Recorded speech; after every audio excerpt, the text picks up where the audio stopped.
Bonjour, dans cette nouvelle vidéo, on va continuer les méthodes de mesure de l'ADN. Donc la dernière fois, on a vu l'électrophorèse sur gel d'agarose et la spectrophotométrie par le nanodrop. Aujourd'hui, on va voir les deux dernières méthodes. Donc d'abord, on va voir le qubit. Le qubit, c'est un petit appareil qui va nous permettre de mesurer la quantité de l'ADN en se basant sur la mesure de la fluorescence de certains fluorophores qui sont liés aux acides nucléiques. Plus la fluorescence est élevée, plus la quantité d'ADN est élevée. Mais le qubit, cet appareil-là, ne va pas nous permettre de connaître est-ce que notre ADN extrait est pur ou non. Donc la seule chose qui va nous donner, la seule information qui va nous donner le qubit, c'est uniquement la quantité de l'ADN et non pas sa qualité. La dernière méthode, c'est la qPCR, ou ce qu'on appelle aussi la PCR en temps réel. Donc la PCR, c'est la polymérisation de l'ADN. La qPCR, elle se base sur le suivi de la quantité de l'ADN cycle après cycle grâce à un marqueur fluorescent. Et ce marqueur-là, son fluorescence va augmenter au fur et à mesure que la quantité d'ADN est élevée. Donc sa quantité est proportionnelle à la quantité de produit. Puisque la PCR est réalisée dans un appareil qu'on appelle le thermocycleur, ce thermocycleur-là, il est branché à un ordinateur et cet ordinateur-là va mesurer l'intensité de la fluorescence cycle après cycle et après on va déduire la quantité de notre ADN extrait. Donc on a terminé avec les méthodes de dosage de l'ADN. On va rentrer dans le chapitre du polymorphisme de l'ADN. Donc le mot polymorphisme signifie quoi? Signifie plusieurs formes. Donc on va étudier les différentes formes que peut prendre l'ADN. Et ce polymorphisme-là, il est dû à plusieurs phénomènes. Ces phénomènes, c'est quoi? Donc, on peut trouver soit des mutations de type substitution. La substitution, c'est le remplacement d'une base par une autre base. Donc, ici, dans le cas de la substitution, puisqu'il y a une base qui a été remplacée par une autre, donc le nombre de bases dans le gène ne va pas changer. Donc la longueur de l'ADN ne va pas changer. Juste une base a été changée par une autre. Le deuxième cas, donc on peut avoir soit des insertions ou des suppressions. Donc des insertions, c'est quoi?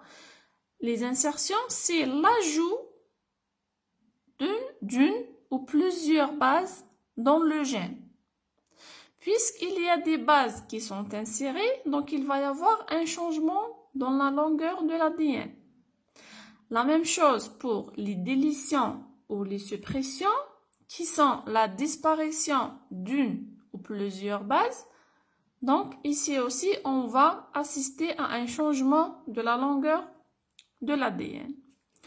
Le troisième cas ou le troisième phénomène qui est responsable du polymorphisme, c'est les réarrangements chromosomiques. Les réarrangements chromosomiques, c'est généralement les échanges de certains fragments entre chromosomes. Et ces changements de fragments entre chromosomes qu'on appelle les recombinaisons génétiques, ces recombinaisons génétiques-là, généralement, elles se font au cours de la méiose, au cours de la formation des gamètes. Pour étudier le polymorphisme, on utilise ou on a recours à ce qu'on appelle des marqueurs. On peut trouver des marqueurs morphologiques, biochimiques ou des marqueurs moléculaires. Concernant les marqueurs morphologiques, donc sont aussi des marqueurs phénotypiques, donc ce sont tout caractère qui peut être mesuré ou observé. C'est le cas par exemple la couleur des poils, la présence ou absence de taches foliaires, etc. Ces caractères-là, ce sont des caractères qui sont faciles à mesurer sur le terrain, mais qui sont peu polymorphes. Ça veut dire ne présentent pas un nombre important d'allèles.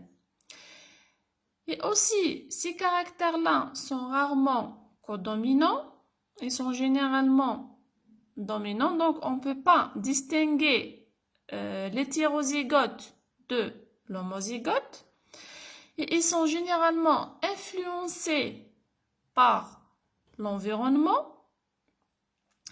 Et ils sont dépendants du stade de développement de la plante.